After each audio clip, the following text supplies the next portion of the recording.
जनाब स्पीकर, हमें हुकूमत की इस पॉलिसी का समझ इसलिए नहीं आ रहा, जब आपके पास 28 दिन के रिजर्व होते हैं तो कैसे पहले दिन ही पेट्रोल के प्राइसेस बढ़ जाते हैं? वो आपके रिजर्व्स कहां गए? जनाब स्पीकर, जब पेट्रोल के प्राइसेस बढ़े, जो अरबों लीटर पेट्रोल पंप्स पे पड़े हुए थे, उनके प्राइसेस तो अचानक से बढ़ गए। उसका फायदा तो ना रियासत को हुआ, ना हुकूमत को हुआ, उसका फायदा तो चंद लोगों को हुआ। और आज जब ये प्राइसेस वापस कम किए गए लेवी के मद में कि लेवी को काट के हम कम करेंगे, तो डीजल के प्राइसेस तो आज भी उसी तरह है। आम आदमी की जिंदगी पे इसका असर क्या पड़ा? आपका सारा हैवी ट्रांसपोर्ट, आपका सब कुछ वो डीजल के ऊपर है, आपकी मईशत डीजल के ऊपर है, आपकी बिजली डीजल के ऊपर है। और जब तक आप ये कम नहीं करेंगे तो इसके असरात लोगों की जिंदगी पे नहीं पड़ेंगे। जनाब स्पीकर, हमें सिर्फ ये समझना है कि हमारी हुकूमत और रियासत हर चीज का हल टैक्स क्यों समझती है।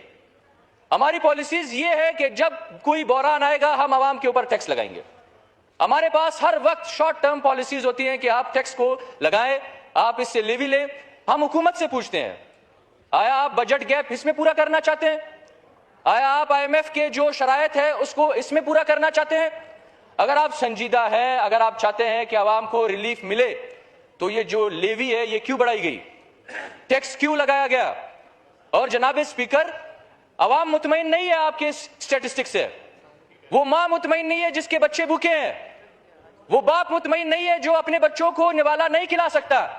वो आपसे पूछना चाहते हैं कि आपकी पॉलिसी कहां है। हम नहीं जानते कि अमेरिका ने पाबंदी लगाई है ईरान के ऊपर, हमें नहीं पता आपकी फॉरेन पॉलिसी क्या है। आप हमें समझाएं कि अमेरिका की गुलामी किस हद तक हम करेंगे। क्या हम ईरान से 40 रुपए पेट्रोल नहीं खरीद सकते?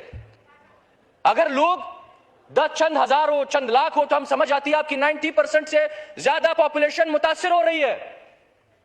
और ये मुतासिर लोग आपसे कह रहे हैं कि हमारी फॉरेन पॉलिसी कब आजाद होगी, पाकिस्तान कब आजाद होगा, वो कब हम गुलामी से निकलेंगे।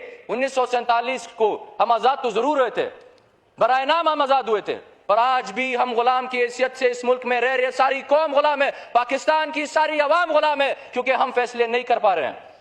अगर ये जंग है तो हमें जरा बताया जाए कि इस मुल्क की मईशत आज किस जगह खड़ी है। हम एक दिन भी इस बोझ को बर्दाश्त नहीं कर पाए। अगर आज आप IMF की बात करते हैं, अगर आप बात करते हैं कि हुकूमत ये बोझ बर्दाश्त नहीं कर सकती, हमने 100-150 अरब दे दिए, तो अगर आप इस नुकसान का अजाला कैसे करेंगे? आपकी जो मईशत को नुकसान पहुंचा है, आपकी कारोबार को जो नुकसान पहुंचा है, जो स्मॉल इंडस्ट्रीज, छोटे कारोबारी हैं, उनको जो नुकसान पहुंचा है, जनाब स्पीकर, सालों साल इस शौक का असर आपके ऊपर रहेगा, आपकी मईशत के ऊपर रहेगा। हम तो शॉर्ट टर्म में ये कह सकते हैं कि हमारी जेब से, सरकार की जेब से, हुकूमत की जेब से इतने पैसे निकल गए हैं, जो असरात इसके बाद आपकी मईशत पे पड़ेगा, उसके हवाले से हमारे जो सरकार के जो लोग हैं, हुकूमत के जो लोग हैं, उन्होंने हमें ब्रीफ नहीं किया। और दूसरी बात यह है जनाब स्पीकर, हमारा सूबा बलोचिस्तान और शुमाली अजला, पहले हमारे ऊपर ये पेट्रोल का जो एक महंगाई का जो एक बहरान हमारे ऊपर था, उसी के साथ साथ जनाब स्पीकर कुछ दिनों से जो बारिश और जालाबारी हो रही है, वहां अरबों नहीं खरबों रुपए के नुकसान हुए हैं जिम्मेदारों के। हम हुकूमत से ये दरख्वास्त करना चाहते हैं, जैसे कि आपका जोब है, किला सैफुल्ला है, लोरलाई है, दुकी है, मेख्तर और उस तरह की आपकी मुस्तकिल की जो डिस्ट्रिक्ट है, जालाबारी ने तबाही मचा दी है। हम हुकूमत से दरख्वास्त करना चाहते हैं कि एक तो आप पेट्रोल की प्राइसेस में कमी करें, दूसरा जो ईरान से जो डीजल और पेट्रोल हमें मिल रहा है, अगर आप पाकिस्तान को, पाकिस्तान की आवाम को रिलीफ नहीं दे सकते, कम अज कम ये रिलीफ आप बलूचिस्तान के लोगों को दे। और हम हुकूमत से दरख्वास्त करते हैं कि इन नुकसानात का आप एक तखमीना लगाए, आप एक सर्वे कराए और उसकी जो भरपाई है वो कर दे। बड़ी मेहरबानी।